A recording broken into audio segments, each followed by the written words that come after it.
పార్వతీపురం మన్యం జిల్లా కురుపాం గిరిజన సంక్షేమ గురుకుల పాఠశాలలో డైరియా కలకలం రేపుతోంది. వాంతులు విరేచనాలతో నలుగురు చిన్నారులు అస్వస్థకు గురయ్యారు. దాంతో హుటాహుటిన చిన్నారులను స్థానిక ఆసుపత్రికి తరలించారు. ప్రస్తుతం చిన్నారులకు చికిత్స కొనసాగుతోందని వైద్యులు చెబుతున్నారు. గతంలోనూ పారిశుధ్య లోపంతో ఇద్దరు చిన్నారులకు జాండీస్ సోకి మరణించారని స్థానికులు చెబుతున్నారు. రైట్, ఇదే అంశంపై పూర్తి వివరాలు మా ప్రతినిధి నాగేంద్ర ప్రసాద్ అందిస్తారు. నాగేంద్ర ప్రసాద్.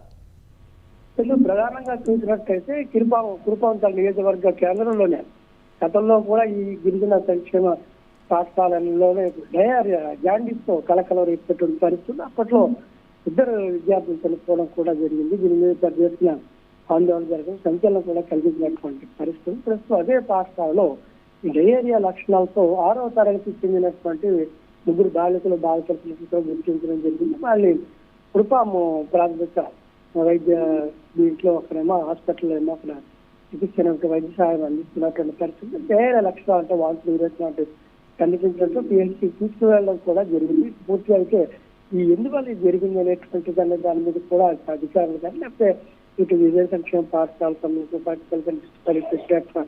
ప్రధానంగా ఈ తాగునీటి సమస్యకు సంబంధించి కలుషితం కూడా ఆలోచిస్తున్నటువంటి పరిస్థితి. ప్రధానంగా చూసినట్లయితే ఒకే గిరిజన సంక్షేమ పాఠశాలలో తక్కువ సమయంలో కూడా ఇటువంటి సంఘటనలు చోటు చేసుకోవడం అనేటువంటి విషయానికి కూడా కొంత ఆందోళన కలిగిస్తున్నటువంటి పరిస్థితి. పాఠశాలలో పరిస్థితులు కూడా చక్కదిద్దాల్సినటువంటి అవసరం కూడా భావిస్తున్నటువంటి పరిస్థితి. ఎందుకంటే జాండీస్ ఇద్దరు విద్యార్థులు మరణించడం అనేటువంటిది తర్వాత కొద్ది సమయంలో కొద్ది నెలల తర్వాత మళ్ళీ ఈ డయేరియా లక్షణాలు విద్యార్థులకు రావడం అనేటువంటిది స్థానికంగా ఉన్న వాళ్ళందరూ కూడా ఆందోళన కలిగిస్తున్నటువంటి పరిస్థితి ఉంది. నేపథ్యంలో ఇక్కడ ఉన్నటువంటి పరిస్థితులు చక్కదిద్దాల్సినటువంటి అవసరం ఉంది. అప్పట్లో ఏదైతే జాండీస్ వచ్చిందో హుటాహుటిన చర్యలు చేపట్టడం జరిగింది.